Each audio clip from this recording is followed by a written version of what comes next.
إن الحمد لله نحمده ونستعينه ونستغفره ونؤمن به ونتوكل عليه ونعوذ بالله من شرور أنفسنا ومن سيئات أعمالنا من يهد الله فلا مضل له ومن يضلله فلا هادي له ونشهد أن لا إله إلا الله وحده لا شريك له ونشهد أن سيدنا وسندنا وحبيبنا ومحبوبنا ومرشدنا ومولانا محمد الذي أرسله بالحق بشيرا ونذيرا وداعيا إلى الله بإذنه وسراجا وقمرا منيرا فقد قال الله تعالى في كلامه المجيد والفرقان الحميد أعوذ بالله من الشيطان الرجيم بسم الله الرحمن الرحيم لو أنزلنا هذا القرآن على جبل لرأيته خاشعا متصدعا من خشية الله وتلك الأمثال نضربها للناس لعلهم يتفكرون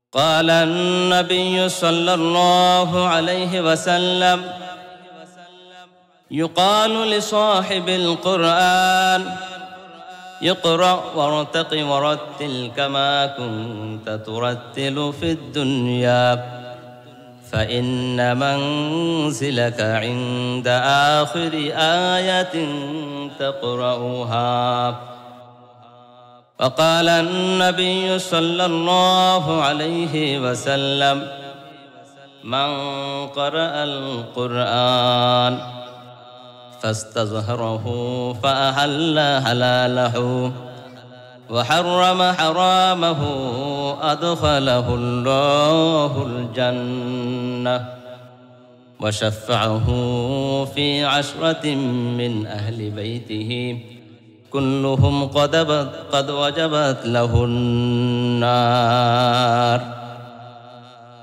صدق الله العظيم وصدق رسوله النبي الكريم ونحن على ذلك من الشاهدين والحمد لله رب العالمين কক্সবাজারের মহেশখালী পৌরসভার অন্তর্গত পশ্চিম চরপাড়া আদর্শ গ্রাম তাজবিদুল কোরআন ফুরকানিয়া মাদ্রাসা ও জামে মসজিদের উদ্যোগে 2 দিনব্যাপী 25তম বার্ষিক সভা ও ইসলামী মহাসম্মেলনের আজকে সমাপনী দিবস। সমাপনী দিবসের মোহতারাম মান্যবর সভাপতি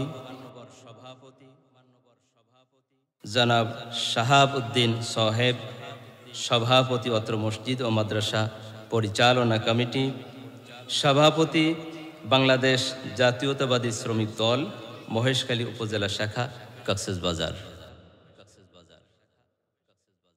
প্রধান অতিথি জনাব আবু বকর সিদ্দিক সাহেব, মান্যবর সাবেক উপজেলা চেয়ারম্যান মহেশখালী, হযরত উলামায়ে কেরাম, মুরব্বিনে আযম, আসাতিজায়ে কেরাম, আইম্মায়ে মাসাজিদ এবং আমার সামনে উপবিষ্ট ইসলামের মর্দে মুজাহিদ, এক একটি হীরকখণ্ড স্বর্ণের টুকরা তরুণ এবং যুবক ভাইয়েরা, আপনাদের সকলকে আমার আন্তরিক মোবারকবাদ জানাচ্ছি। আসুন আমরা যেই মহামুনিব আমাকে আপনাকে এখানে উপস্থিত হওয়ার সুযোগ করে দিয়েছেন, কিছু দিনই কথা বলা এবং শোনার যিনি সুযোগ করে দিয়েছেন, সেই এক এবং অদ্বিতীয় আল্লাহ রাব্বুল আলামিনের দরবারে হৃদয়ের সর্বোচ্চ শক্তি দিয়ে, দিল মন উজাড় করে দিয়ে, হৃদয়ের সমস্ত বদ্ধ কপাটকে উন্মোচন করে দিয়ে, কোরআনের তেজে তেজিয়ান হয়ে, ইমানের বলে বলিয়ান হয়ে, ইসলামের শক্তিতে শক্তিমান হয়ে, আকাশ বাতাসকে মুখরিত করে, হৃদয়ের সমস্ত আবেগ আর অনুভূতিকে উচ্ছ্বাস করে দিয়ে আমরা সকলেই আল্লাহ শুকরিয়া আদায় করছি। আলহামদুলিল্লাহ। আরো একটু জোরে বলি আলহামদুলিল্লাহ।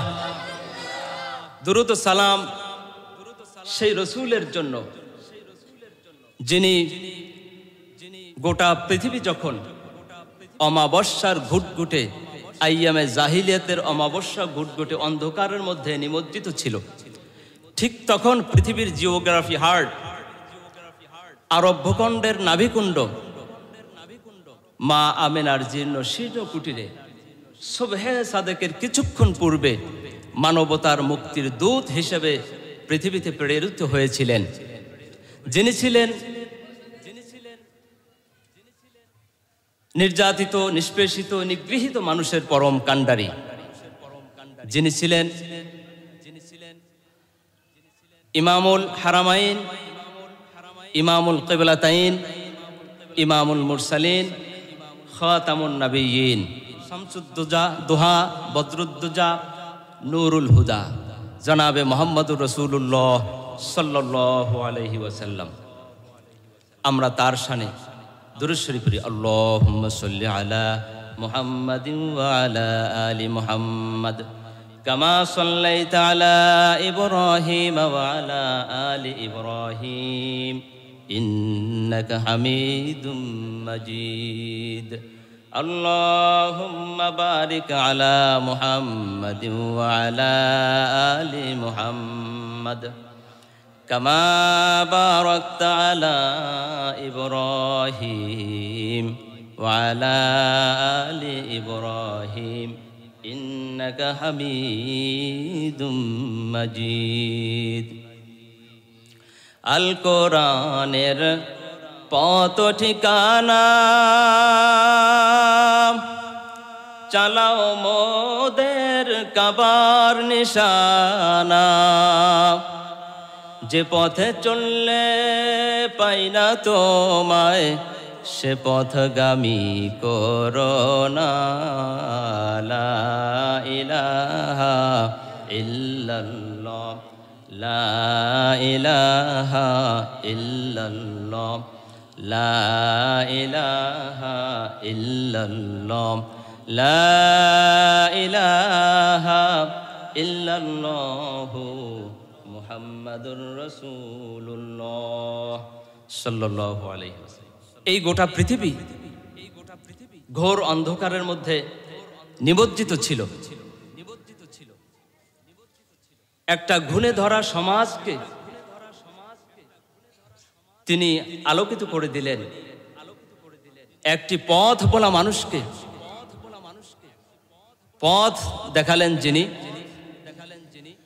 গোটা পৃথিবীবাসীকে যিনি আলোর মুখ দেখালেন, যেই কোরআন দিয়ে গোটা পৃথিবীর চিত্রকে পরিবর্তন করে দিলেন, একটি জাহেল সমাজকে শিক্ষিতর এত উঁচু শিখরে পৌঁছে দিলেন।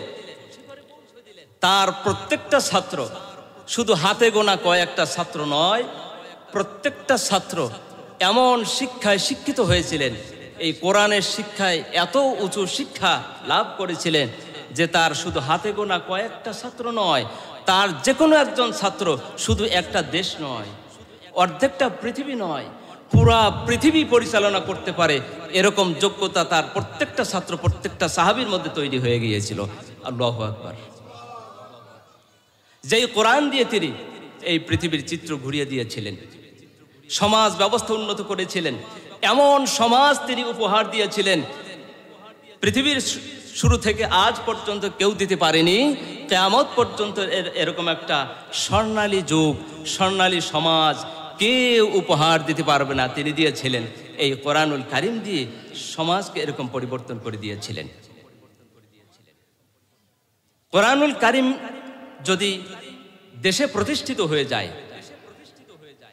কোরআনের আইন দিয়ে যদি রাষ্ট্র চলে, তাহলে সন্তান যেমন মায়ের কোলে নিরাপদে থাকে, নিশ্চিন্তে থাকে, ঠিক সেরকম কোরআন যদি সংসদে কায়েম হয়ে যায়, কোরআন দিয়ে যদি রাষ্ট্র চলে, তাহলে রাষ্ট্রের প্রত্যেকটা মানুষ সেরকম নিরাপদে থাকবে।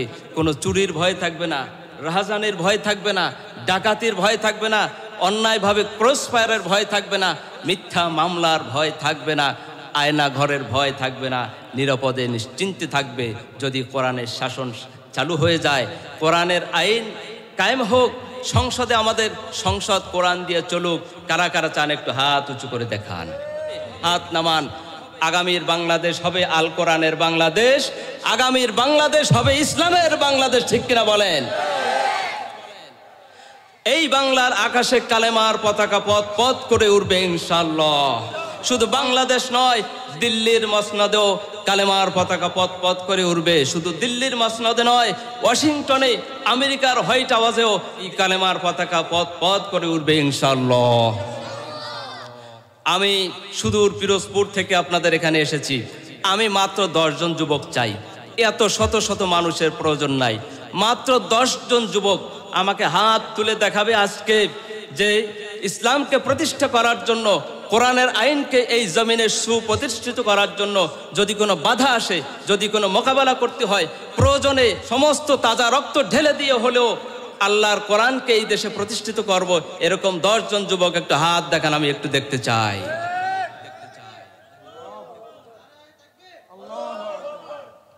হাত নামান। এই দেশে বসে দিল্লির স্বপ্ন দেখবে, এটা আর কাউকে করতে দেওয়া হবে না।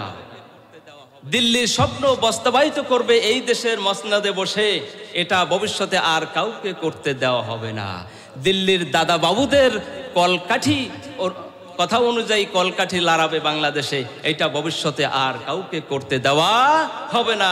কোরআন নিয়ে সিনেমিনি কাউকে খেলতে দেওয়া হবে না। আলেমদের ইজ্জত নিয়ে কাউকে আর সিনেমিনি খেলতে দেওয়া হবে না। দেশ নিয়ে গভীর ষড়যন্ত্র আর কাউকে কোনোদিন করতে দেওয়া হবে না।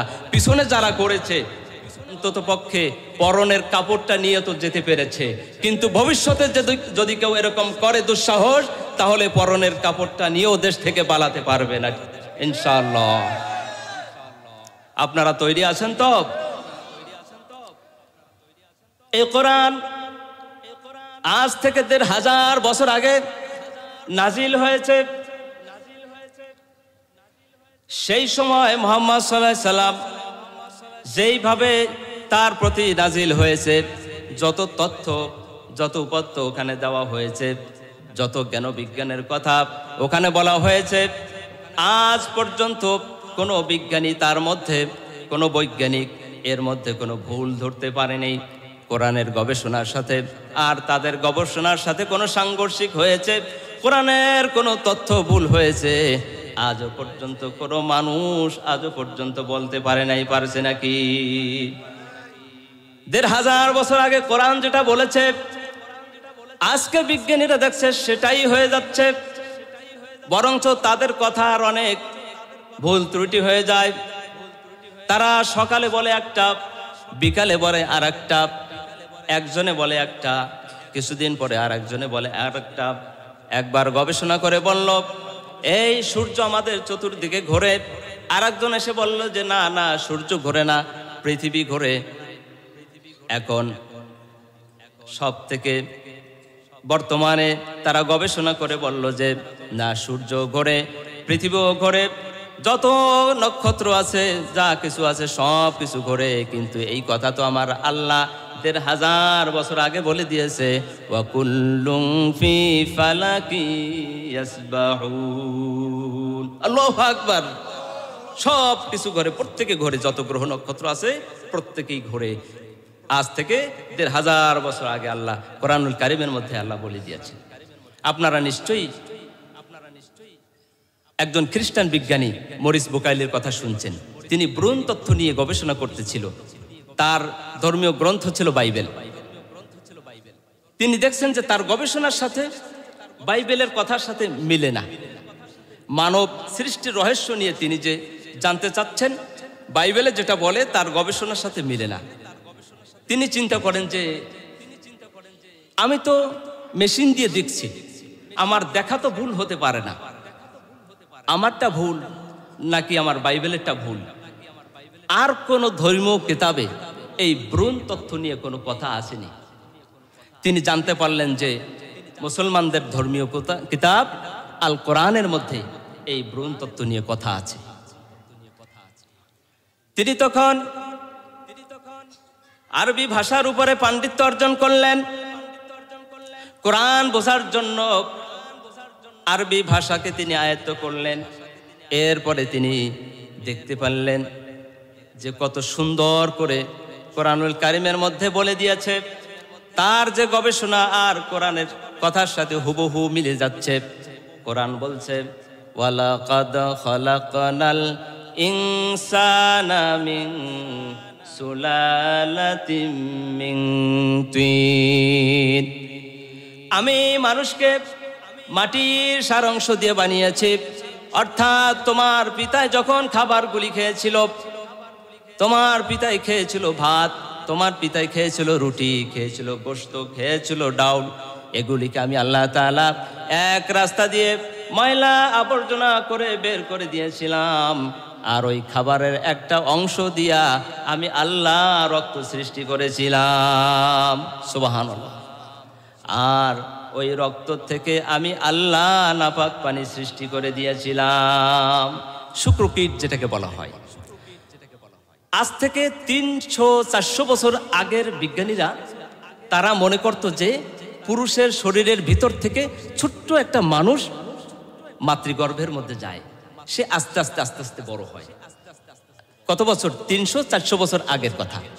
কিন্তু কোরআন বলছে কত আগে? ১,৫০০ বছর আগে, প্রায় ১৪০০-১৪৫০ বছর আগে বলছে যে না, ছোট্ট একটা মানুষ মাতৃগর্ভে যায় না, মাতৃগর্ভে যায় একটা শুক্রকীট।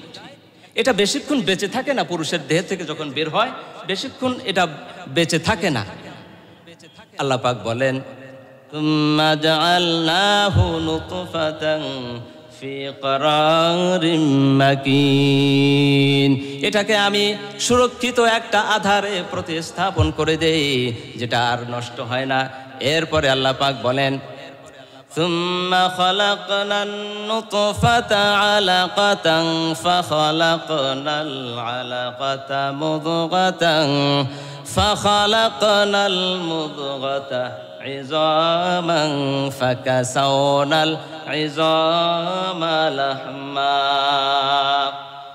আল্লাহ পাক বলেন, প্রথমে আমি এই শুক্রকীটটা মায়ের পেটের মধ্যে আমি একটা সংরক্ষিত জায়গায় আমি রেখে দেই।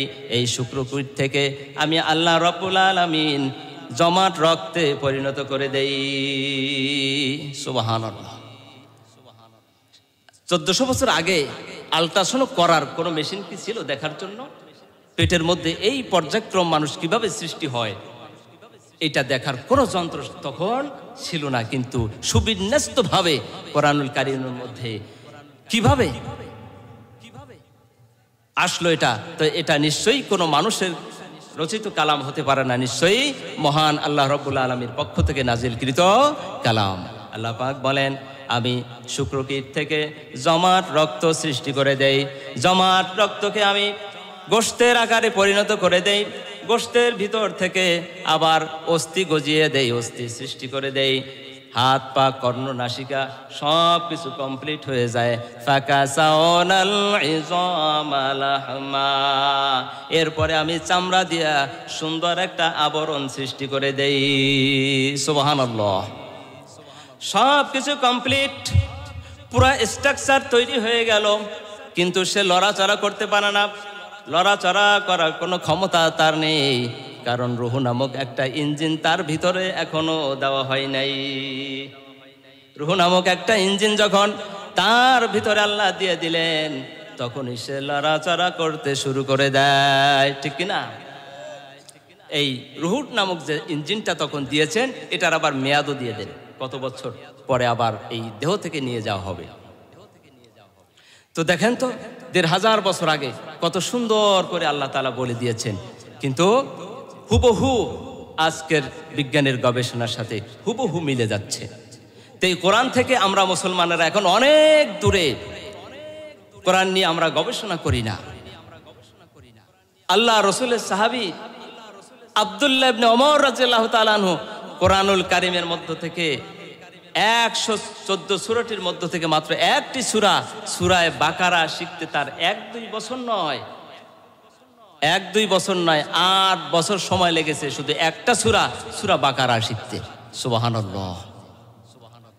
কেউ যদি আটলান্টিক মহাসাগরের পানিকে একটা বালতি নিয়ে সেচা শুরু করে, সিঁচতে সিঁচতে হয়তোবা কোনো এক সময় নিঃশেষ করে দিতে পারবে, নিঃশেষ করে ফেলতে পারবে, সমস্ত সমুদ্রের পানিগুলিকে সব শেষে ফেলতে পারবে যদিও, কিন্তু কোরআনুল কারীম থেকে যদি কেউ এলেম নেওয়া শুরু করে, জ্ঞান আহরণ করা শুরু করতে পারবে, কিন্তু কোনোদিন শেষ করতে পারবে না।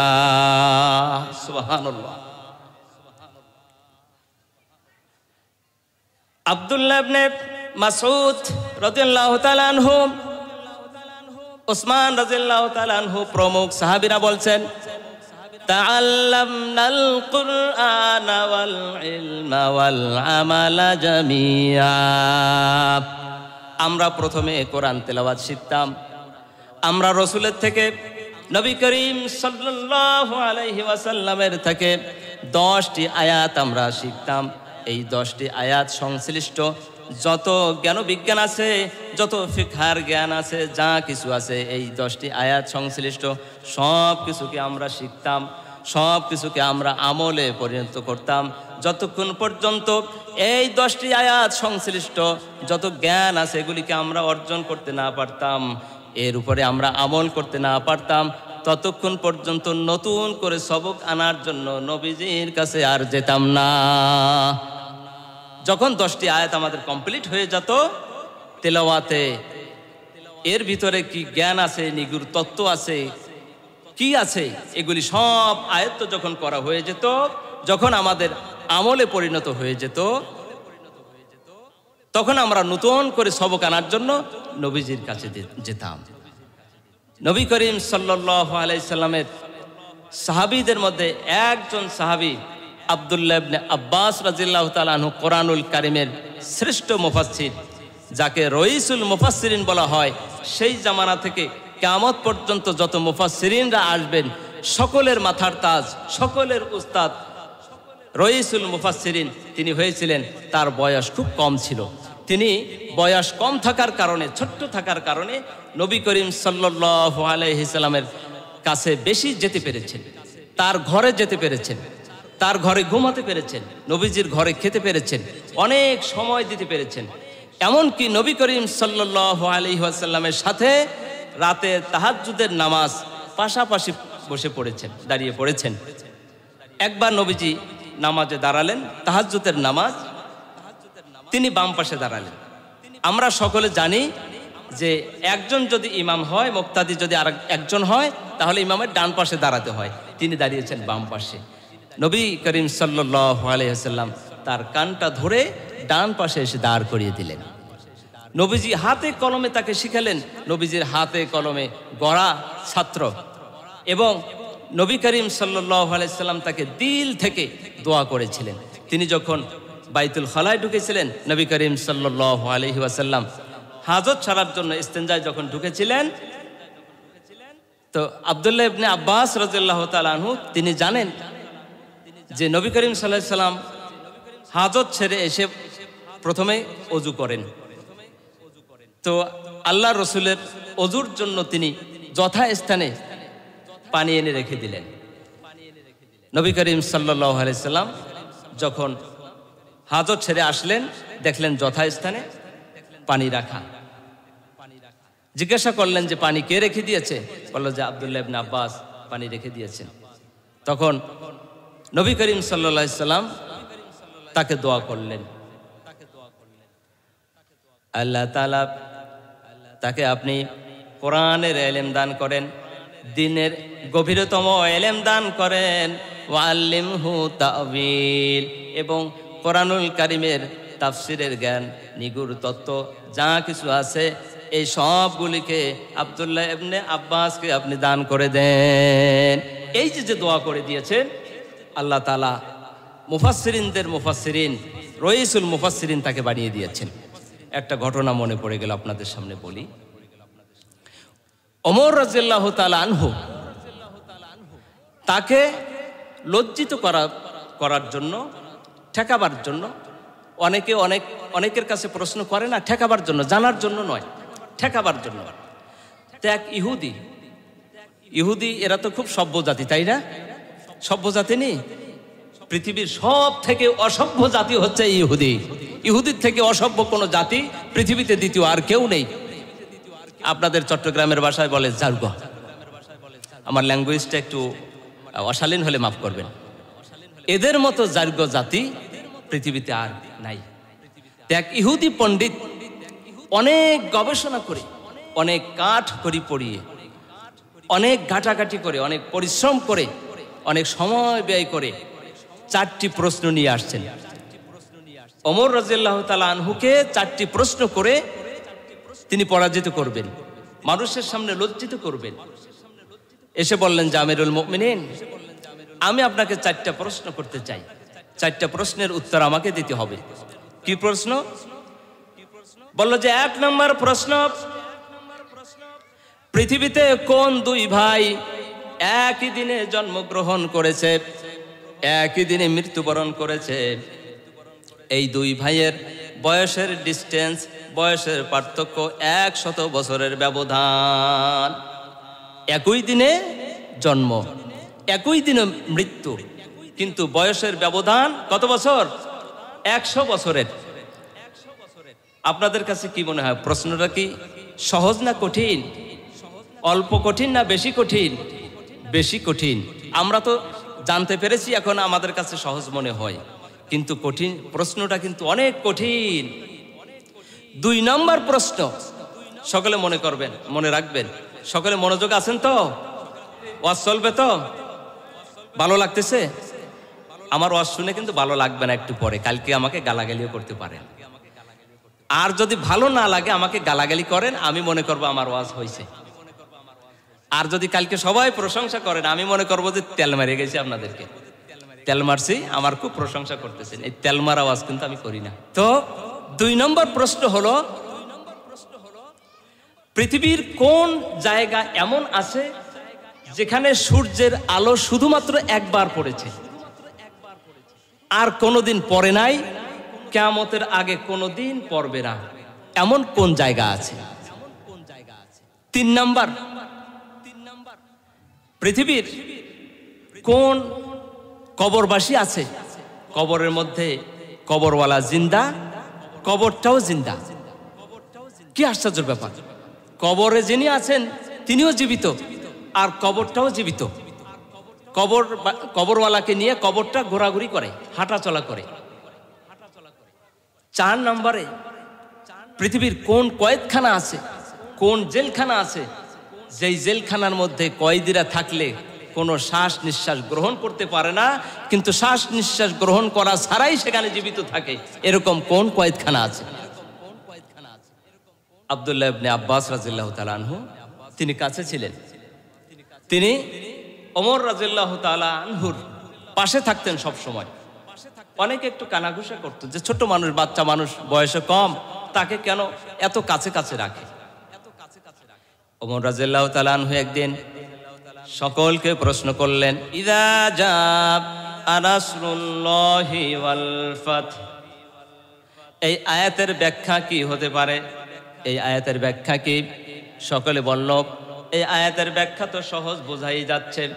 এটা আমাদের জন্য একটা সুখের খবর, এটা আমাদের জন্য একটা সুখকর সংবাদ। ইযা জাআ নাসরুল্লাহি ওয়াল ফাত, যখন আল্লাহর সাহায্য এবং বিজয় আসবে, তখন তোমরা দেখতে পাবে দলে দলে মানুষেরা ইসলামে প্রবেশ করেছে। এটা তো বোঝা যাচ্ছে, একটা সহজ। কিন্তু আব্দুল্লাহ ইবনে আব্বাসকে জিজ্ঞাসা করলেন, তুমি বলো তো দেখি এই আয়াতের ব্যাখ্যা কি হতে পারে? তিনি ব্যাখ্যা করলেন, এটা আমাদের জন্য কোনো সুখকর খবর নয়, বরং সেটা আমাদের জন্য অত্যন্ত বেদনার খবর, অত্যন্ত দুঃখের খবর। আল্লাহ তাআলা তার রসুলকে পাঠিয়েছেন ইসলামকে বিজয়ী করার জন্য। অর্থাৎ এর দ্বারা বোঝা যায় নবী করিম সাল্লাল্লাহু আলাইহি সাল্লামের দায়িত্ব যখন শেষ হয়ে যাবে, তার মিশন যখন শেষ হয়ে যাবে, অর্থাৎ ইসলাম প্রতিষ্ঠিত হয়ে যাবে। আর ইসলাম যখন প্রতিষ্ঠিত হয়ে যাবে, তখন আল্লাহ তাআলা তার হাবিবকে এই দুনিয়াতে আর রাখবেন না, তার কাছে নিয়ে যাবেন। এটা আমাদের জন্য কোনো সুখের খবর হতে পারে না, এটা আমাদের জন্য অত্যন্ত বেদনার খবর।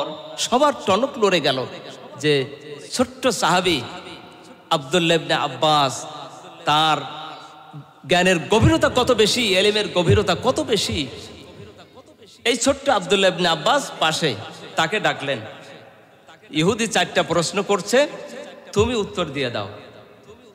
ইহুদির তো চোখ কপালে উঠে গেছে যে আমি এত কষ্ট করে, এত সময় ব্যয় করে, এত ঘাটাঘাটি করে 4টা প্রশ্ন নিয়ে এসেছি ওমর রাদিয়াল্লাহু তাআলা আনহুকে, তাকে ঠেকাবার জন্য, লজ্জিত করার জন্য, হারাবার জন্য। এই 4টা প্রশ্নের উত্তর দেওয়ার জন্য একটা বালককে ডাকছে, একটা ছোট বাচ্চাকে ডাকছে। তা বাচ্চা যখন আসছে, কি প্রশ্ন? এই 4টা প্রশ্ন। এ তো খুব সহজ প্রশ্ন। আরো আশ্চর্য লাগে কিনা, যেখানে ওমর রাদিয়াল্লাহু তাআলা উত্তর দেবেন, তিনি না দিয়ে একটা বাচ্চাকে দিয়ে দেওয়াচ্ছেন। বাচ্চা বলছেন যে এটা তো একটা সহজ প্রশ্ন, এটা তত জটিল প্রশ্ন নয়। আচ্ছা, তুমি উত্তর দিয়ে দাও। তিনি বললেন, প্রথম যে প্রশ্নটা করেছে, এই পৃথিবীতে একই দিনে 2 ভাই জন্মগ্রহণ করেছিল, একই দিনে মৃত্যুবরণ করেছে, কিন্তু 2 ভাইয়ের বয়সের ব্যবধান 100 বছরের বেশি। এই ঘটনাটা হচ্ছে হযরত উযাইর আলাইহিস সালাতু ওয়াস সালামের। তিনি যখন একটা সফরে যাচ্ছিলেন একটা নগরীর উপর দিয়ে, আল্লাহ তাআলা এই নগরীটাকে ধ্বংস করে দিয়েছিলেন। মানুষ যা কিছু আছে, মানুষ সহ ঘর বাড়ি সব কিছু ভেঙে তছনছ করে দিয়েছিলেন, নিষ্প্রাণ করে দিয়েছিলেন, জনমানবহীন করে দিয়েছিলেন। সেখান থেকে যখন যাচ্ছেন, মনে মনে ভাবছেন আল্লাহ তাআলা এই জনমানবহীন নগরীতে আল্লাহ কিভাবে তিনি আবার প্রাণ দিবেন, কিভাবে আবার জীবিত করবেন। আল্লাহ তাআলা দেখাবার জন্য, তুমি কি বিশ্বাস করো না? লিয়াতমাইন্না কলবি, আল্লাহ বিশ্বাস তো করি, কিন্তু অন্তরের প্রশান্তি পায় যদি আপনি একটু দেখান। আল্লাহ তাআলা তাকে তৎক্ষণাৎ মৃত্যু দিয়ে দিলেন। মৃত্যু দেওয়ার 100 বছর পার হওয়ার পরে আল্লাহ তাকে আবার জীবিত করলেন। জীবিত করার পরে আল্লাহ তাআলা জিজ্ঞাসা করলেন, তুমি কতদিন এখানে ছিলে এই অবস্থায়? তিনি বললেন, 1 দিন বা 1 দিনের কিছু কম। আল্লাহ পাক বললেন, জি না, 1 দিন বা 1 দিনের কিছু কম এরকম নয়, তোমাকে এখানে আমি 100 বছর মৃত্যু দিয়ে রেখেছিলাম। সুবহানাল্লাহ। ফানজুর ইলা তুআমিক, তাকায় দেখো তোমার খাবারের দিকে। খাবারের দিকে তাকিয়ে দেখছেন যে বাড়ির থেকে যেভাবে টাটকা খাবার নিয়ে এসেছিলেন, সেই খাবারগুলিকে আল্লাহ ফ্রিজিং করে সেই হুবহু সেরকম টাটকা খাবার রয়ে গেছে। 100 বছরের মধ্যে কিচ্ছু হয় নাই, খাবার এর সেরকম টাটকাই রয়ে গেছে। সুবহানাল্লাহ। এরপরে বললেন যে তুমি নজর করো তোমার সওয়ারের দিকে, তোমার বাহনের দিকে। তুমি যেই বাহনে চড়ে এসেছিলে, যেই গাধার পিঠে চড়ে এসেছিলে, সেইটার দিকে যখন লক্ষ্য করছে, নজর দিছে, দেখে যে সেটা মরে পচে মাটির সাথে মিশে গেছে, হাড্ডিগুলি দেখা যায়। তখন আল্লাহ তাআলা হুকুম করলেন, এই হাড্ডিগুলি একটা আর একটার সাথে লাগতে লাগলো, গোশত তৈরি হতে লাগলো, চামড়ার আবরণ তৈরি হয়ে গেল। আল্লাহ প্রাণ দিয়ে দিলেন। তার যেই গাধা যেরকম ছিল হুবহু সেই রকম গাধা আবার আল্লাহ পাক তৈরি করে দিলেন, সেরকম আবার বানিয়ে দিলেন। তখন আল্লাহ পাক তাকে দেখিয়ে দিলেন যে আল্লাহ তাআলা মুর্দাকে কিভাবে জীবন দান করেন। আর কিয়ামতের দিন আল্লাহ আমাদের সকলকে জীবন দিবেন, আবার পুনরুত্থিত করবেন, আমরা সকলেই পুনরুত্থিত হব। কোরআনুল কারীম কত সুন্দরভাবে বলছে যে আল্লাহ পাক বলেন তোমাদেরকে আমি কিয়ামতের দিন আঙ্গুলের অগ্রভাগ সহ পুনরুত্থিত করব। আল্লাহ এত অঙ্গ প্রত্যঙ্গ থাকতে আঙ্গুলের অগ্রভাগের কথা কেন বললেন? অর্থাৎ এই যে এখানে যে আল্লাহ কত সুন্দর একটা ইঞ্জিনিয়ারিং পদ্ধতিতে বানিয়ে দিয়েছেন ফিঙ্গারপ্রিন্ট। আদম আলাইহিস সালামের যুগের একটা মানুষকে যদি জীবিত করে আনা হয়, বর্তমানে 800 কোটির বেশি মানুষ যে কোনো একজনের ফিঙ্গারপ্রিন্টের সাথে যদি মিলানো হয়, কারোর সাথে মিলবে না। আল্লাহ কত সুন্দর করে এই জায়গাটুকুর মধ্যে কি ইঞ্জিনিয়ারিং করলেন। এই জন্য আল্লাহ কোরআনুল কারীমের মধ্যে বলছেন কিয়ামতের দিন আমি পুনরুত্থিত করব আঙ্গুলের অগ্রভাগ সহ। কোরআনুল কারীম 1500 বছর আগে যে কথা বলে দিয়েছে, আজকে বিজ্ঞানীরা দেখছে যে হুবহু সেটার সাথে মিলে যাচ্ছে, কোনো সাংঘর্ষিক নাই। তাদের গবেষণার মধ্যে ভুল হয়, সকালে বলে একটা, বিকেলে বলে আরেকটা। একজনে বলে যায় একটা, আরেকজনে বলে যে না তারটা ঠিক নয়, তার গবেষণা ভুল। কিন্তু কোরআনুল কারীম এটা যদি কারোর অনুমান ভিত্তিক কথা হতো, যদি কেউ অনুমান করে বলতো, বানিয়ে বানিয়ে বলতো, তাহলে একটা সঠিক হতো, দুইটা ভুল হতো, একটা সঠিক হতো, ঠিক কিনা? কিন্তু একটা কথার মধ্যে কোনো ধরনের ভুল নাই। এত নির্ভুল, এত নিখুঁত, এত নিপুণভাবে কিভাবে সম্ভব এজন্য এটা কোনো মানুষের রচিত নয়, এটা কোনো মানুষের তৈরি না, এটা স্বয়ং আল্লাহ রাব্বুল আলামিনের তৈরিকৃত নাজিলকৃত কোরআনুল কারীম। আল্লাহু আকবার। এখন কয় নাম্বার? 3 নাম্বার। 3 নাম্বারের মধ্যে 3 নাম্বার হচ্ছে কোন কবরওয়ালা এরকম আছে যে কবরের মধ্যে যিনি, তিনিও জীবিত আর কবরটাও জীবিত, কবর তাকে নিয়ে হাঁটা চলা করে। তিনি বললেন যে এটা হচ্ছে ইউনূস আলাইহিস সালাম।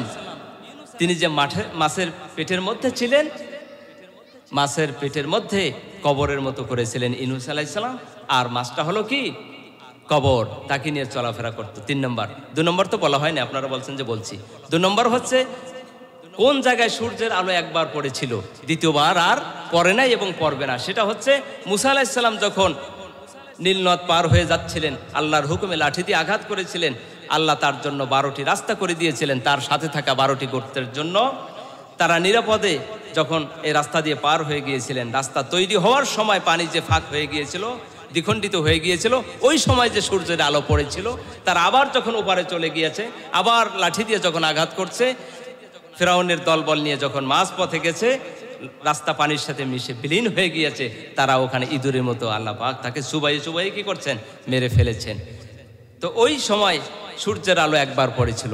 3 নম্বর হচ্ছে কোন কবরবাসী জীবিত এবং কবরটাও জীবিত, সেটা হচ্ছে ইউনূস আলাইহিস সালাতু ওয়াস সালাম। আর 4 নম্বর হচ্ছে পৃথিবীতে কোন কয়েদখানা এমন আছে যেই কয়েদখানার মধ্যে কয়েদিরা জীবিত থাকে কোনো শ্বাস নিঃশ্বাস নেওয়া ছাড়াই। তিনি বললেন এটা হলো প্রত্যেকটা মাতৃগর্ভ, যেই মাতৃগর্ভের বাচ্চারা জীবিত থাকে কোনো শ্বাস নিঃশ্বাস গ্রহণ করা ছাড়াই। সুবহানাল্লাহ। আমরা মায়ের পেটে যে ছিলাম, কোনো শ্বাস নিঃশ্বাস গ্রহণ করতে পেরেছিলাম? কোনো শ্বাস নেওয়া ছাড়াই আল্লাহ আমাকে আপনাকে জীবিত রেখেছিলেন। কোনো শ্বাস নেওয়া ছাড়াই যিনি জীবিত রেখেছিলেন তিনি কে? আল্লাহ। আমাকে মুখ দিয়ে না খাওয়িয়ে আমার নাবির সাথে আর মায়ের নাবির কানেকশন করে দিয়ে খাইয়েছিলেন কে? আল্লাহ। সেই আল্লাহ এখনো আছেন কি আছেন না? এখন আমাদেরকে কে খাওয়ায়? আল্লাহ। নবীজি বলেন ইন্নাকুম তাওয়াক্কালতুম আলাল্লাহি হাক্কা তাওয়াক্কুলিহি মা রাযাকাকুম কামা ইয়ারযুকুত তায়র। তোমরা যদি আল্লাহর উপরে তাওয়াক্কুল করো, আল্লাহর উপরে যদি তোমরা ভরসা করতে পারো যেভাবে ভরসা করা উচিত, তাহলে আল্লাহ পাখিদেরকে যেভাবে রিজিক দেন, পাখিদেরকে যেভাবে তিনি খাওয়ান, তোমাদেরকেও সেইভাবে খাওয়াবেন। পাখিদেরকে যেভাবে রিজিক দেন, আমাদেরকে সেইভাবে খাওয়াবেন, আল্লাহর উপরে যদি আমাদের তাওয়াক্কুল থাকে। সূরা ওয়াকিয়ার মধ্যে আমার সময় কম, সাউন্ড দিয়ে গেছে তো এই জন্য আমি শেষ করে দেবো, এই জন্য বলছি। জি, আফারাআইতুমুল মাআল্লাযী তাশরাবুন, হে মানুষেরা তোমরা যে পানি পান করো, তোমরা কি একটু ভেবে দেখেছো এই পানি তোমাদের কাছে কোথা থেকে আসে? এই যে পানিটা আপনারা দেখছেন, এই পানিটাও আপনাদের সমুদ্রের পানি। ভাই লক্ষ্য করছেন, এই পানিটাও আপনাদের সাগরের পানি। আমরা পিরোজপুরে বসে যেই পানিটা খাই, এই পানিটাও আপনাদের সমুদ্রের পানি। কিন্তু সমুদ্রের পানি মিষ্টি নাকি লোনা? লোনা। এটাকে খাওয়া যায়? খাওয়া যায় না। আল্লাহ লোনা কেন করলেন? এখন বিজ্ঞানীরা বলছে পানির উৎস হচ্ছে সমুদ্র। একটা সময় মানুষ জানতো না, এখন বিজ্ঞান জানছে যে পানির উৎস হলো সমুদ্র। কিন্তু আজ থেকে ১৫০০ বছর আগে আল্লাহ তাআলা কোরআনুল কারীমের মধ্যে বলে দিয়েছেন যে পানির উৎস হচ্ছে সমুদ্র। এই পৃথিবীর বয়স প্রায় ৫০০ কোটি বছরের মতো। কিয়ামত পর্যন্ত আরো কত শো কোটি বছর হবে, একমাত্র আল্লাহ পাক তিনি ভালো জানেন। এই পানির উৎস যেটা সমুদ্র, এই পানির উৎস যেটা সমুদ্র, এই পানিটা যেন নষ্ট না হয়ে যেতে পারে, এইটা যেন নষ্ট না হয়ে যায়, এই জন্য আল্লাহ তাআলা এই পানিটাকে লোনা পানি করে দিয়েছেন। লোনা পানি যদি না করতো পানিটা নষ্ট হয়ে যেত। আল্লাহ রাব্বুল আলামিন এই সমুদ্রের থেকে সূর্যের তাপ দিয়া বাষ্পাকারে উপরে উঠান, বাষ্পাকারে উপরে উঠাইয়া মেঘমালায় পরিণত করেন।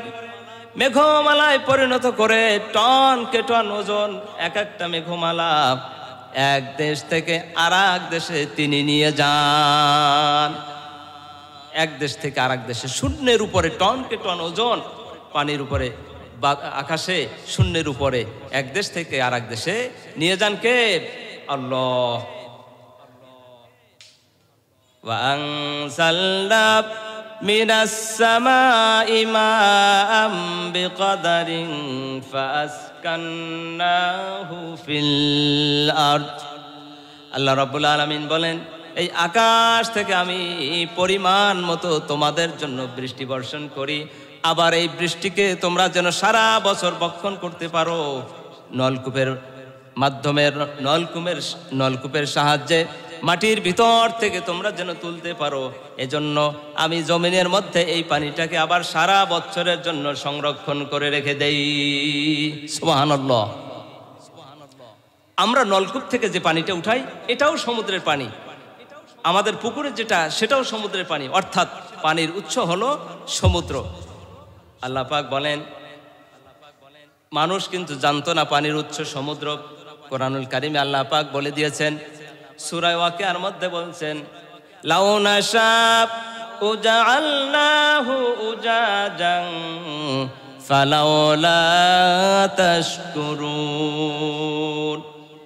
আমি আল্লাহ যদি ইচ্ছা করতাম সমুদ্রের থেকে যেভাবে আমি লোনা পানি তুলেছিলাম ওইভাবে লোনা পানি আমি তোমাদের জন্য আবার বর্ষণ করতে পারতাম, কিন্তু আমি আল্লাহ তাআলা এইভাবে লোনা পানি তোমাদের জন্য বর্ষণ করি নাই।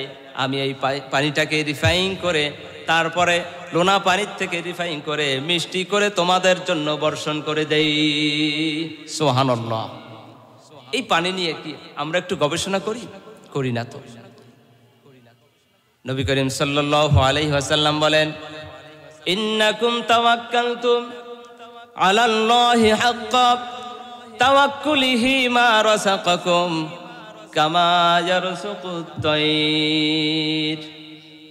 তোমরা যদি সেইভাবে বিশ্বাস করতে পারো, তাওয়াক্কুল করতে পারো, তাহলে আল্লাহ তাআলা পাখিদেরকে যেভাবে রিজিক দেন তোমাদেরকেও আল্লাহ সেইভাবে রিজিক দিবেন। একটা আশ্চর্যের ব্যাপার, এই যে আমাদের শীতের মৌসুম গেল, পৃথিবীর এমন দেশ আছে যেখানে শীত এত বেশি যে পুরা দেশটাই একটা ফ্রিজ। মানে আমাদের ঘরে যে ফ্রিজ আছে, এই ফ্রিজটা তো মাইনাস মাত্র 20, -20। আর এমন দেশ আছে যেখানে শীত -71। তো চিন্তা করেন যে সেখানে শীতের তীব্রতা কত বেশি হতে পারে, কত বেশি হতে পারে। সেখানে যদি আপনি এরকম পানি উপরের দিকে মারেন, গ্লাসের পানি যদি এরকম ফিকে মারেন, নিচে পড়তে পড়তে বরফ হয়ে পড়বে। তো ওইখানে যে পাখিকুলগুলি আছে, এই পাখিকুলগুলি চিন্তা করে যে সামনে এত প্রচন্ড শীত আসছে, এখানে আমাদের জন্য আর বেঁচে থাকা সম্ভব হবে না, আমাদের খাদ্যের কোনো ব্যবস্থা থাকবে না, আমরা খাবার খেতে পারবো না, প্রচন্ড শীতে আমরা বাঁচতে পারবো না, এখানে আমাদের জন্য থাকাটা সমীচীন হবে না, যদি আমরা থাকি আমাদের জীবন বাঁচবে না, তাহলে অন্য কোনো দেশে যেতে হবে। তারা ওইখানে বসে ম্যাপিং করে তারা গবেষণা করে, চিন্তা ভাবনা করে তারা জানতে পারে যে বাংলাদেশ নামক একটা দেশ আছে, সেইখানে আমাদের জন্য এখন বসবাস উপযোগী হবে। ওখানে এখন খাল বিল শুকিয়ে গেছে, আমাদের জন্য পর্যাপ্ত খাদ্যের ব্যবস্থা হবে। দেখেন কোথায় সাইবেরিয়া আর কোথায় বাংলাদেশ, হাজার হাজার মাইলের ব্যবধান। তখন বিজ্ঞানীরা চিন্তা করে যে একটা পাখি সে কিভাবে সাইবেরিয়া থেকে বাংলাদেশে আসে। আমরা এক দেশ থেকে আরেক দেশে যাই বিমানের সাহায্যে। এই বিমান যিনি চালান, তিনি বছরের পর বছর এর উপরে শিক্ষা অর্জন করেছেন, ট্রেনিং দিয়েছেন। এই বিমান চালাবার জন্য 2 জন পাইলট থাকে, পাইলট থাকে, কয়েকজন লোক মিলে একটা দল, একটা টিম। সেই টিমটা সবাই মিলে বিমানটা পরিচালনা করে এবং এই বিমানে রাডার থাকে, রাউডার থাকে, সেন্সর থাকে, যার সাহায্য নিয়ে এক দেশ থেকে আরেক দেশে যায়। তো চিন্তা করলো যে এত উন্নত ব্যবস্থা আমরা সাথে নিয়ে এক দেশ থেকে আরেক দেশে আমাদের যেতে হয়, এরপরও যদি ঘন কুয়াশা দেখা দেয় তাহলে বলে যে ফ্লাইট তাৎক্ষণিক বন্ধ করে দেয়, আবার সময় চেঞ্জ করে দেয়, ঘন কুয়াশার মধ্যে আর যেতে পারে না। কিন্তু একটা পাখি সাইবেরিয়া থেকে সে কিভাবে আসে, মহাসমুদ্র পাড়ি দিয়ে কিভাবে আসে, আরব মরুভূমি, সাহারা মরুভূমি পাড়ি দিয়ে কিভাবে আসে একটা পাখি? যদি সমুদ্র পাড়ি দেয় তাকে দিনের পর দিন উঠতে হবে, দিনের পর দিন যদি ওড়ে, একটা পাখির পক্ষে সম্ভব নয়, তার বিশ্রামের প্রয়োজন আছে, খাবারের প্রয়োজন আছে।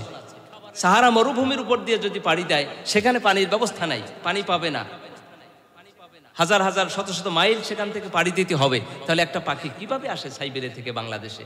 তখন এইটা দেখার জন্য তার শরীরে কিছু ইকুইপমেন্ট লাগানো হয়েছে। যখন ইকুইপমেন্ট লাগিয়ে দিয়েছে, স্যাটেলাইটের সাহায্য নিয়ে দেখতে পেয়েছে যে এই পাখিটা যখন সাইবেরিয়া থেকে রওনা দেয় বাংলাদেশের উদ্দেশ্যে, তখন সাইবেরিয়া থেকে যখন বাংলাদেশের উদ্দেশ্যে যখন রওনা দেয়, আস্তে আস্তে যখন সমুদ্র পর্যন্ত আসে, তখন তো চিন্তা করে এই সমুদ্র যদি আমি পাড়ি দেই তাহলে আমাকে দিনের পর দিন উঠতে হবে, আমার বিশ্রামের কোনো জায়গা আমি পাবো না, খাবার খেতে পারবো না, অতএব আমার এই সমুদ্রকে সোজাভাবে পাড়ি দেওয়া যাবে না, এর কিনারে দিয়ে যেতে হবে। তখন তার গতিবেগকে ঘুরাই দিয়া তখন সে কিনারা দিয়া সে চলতে থাকে। আল্লাহু আকবার। কে এই বুদ্ধি দিয়ে দিয়েছে, কে এই ব্রেন দিয়ে দিয়েছে যে সোজা পাড়ি দেওয়া যাবে না, তোমার গতিবেগ ঘুরিয়ে দিয়ে সমুদ্রের পার দিয়ে তুমি চলতে থাকো। সমুদ্রের পার দিয়ে যখন সে চলতে থাকে, চলতে চলতে যখন মরুভূমি পর্যন্ত আসে, সামনে যখন সুদান, মিশর, আরব, বড় বড় মরুভূমি, যেখান থেকে পাড়ি দিতে হবে শত শত মাইল, যেখানে পানির কোনো বন্দোবস্ত নাই, সে জীবন বাঁচাতে পারবে না, পানির জন্য খাবার পাবে না। তখন সে চিন্তা করে এই মরুভূমির উপর থেকে আমাকে পাড়ি দেওয়া যাবে না। তখন সে তার গতিবেগকে ঘুরাইয়া দিয়া আবারও সমুদ্রের কিনারা দিয়ে সে চলতে থাকে। আল্লাহু আকবার। এভাবে চলতে চলতে সে যেভাবে ম্যাপিং করেছিল, যেইভাবে ম্যাপ করেছিল বাংলাদেশে আসার জন্য, স্যাটেলাইটের সাহায্য নিয়ে, তার শরীরে যে ইকুইপমেন্ট লাগানো ছিল, স্যাটেলাইটের সাহায্য নিয়ে দেখা গেল সে যেই উদ্দেশ্যে, যেই দেশের জন্য ম্যাপিং করে রওনা দিয়েছে, হুবহু আর কোনো দেশে সে যায় নাই, চীনে যায় নাই, জাপানে যায় নাই, মালয়েশিয়া যায় নাই, হুবহু সে যেখানে টার্গেট করে রওনা দিয়েছে সেখানে এসে সে ল্যান্ড করে দিয়েছে। আল্লাহু আকবার। আল্লাহ পাখিদেরকে যদি এভাবে খাওয়ান তাহলে আল্লাহ আমাদেরকে খাওয়াতে পারবেন না? আমাদেরকে খাওয়াচ্ছেন না? তো যে আল্লাহ আমাদেরকে খাওয়াচ্ছেন, রিজিক দিয়েছেন, সেই আল্লাহ রাস্তায় আমাদের কিছু ব্যয় করতে হবে কি হবে না? আল্লাহর রাস্তায় আমাদের ব্যয় করতে হবে, কোরআনের পথে আমাদের অর্থকে ব্যয় করতে হবে। আপনারা সকলেই জানেন আপনাদের এখানে একটি মাদ্রাসা আছে।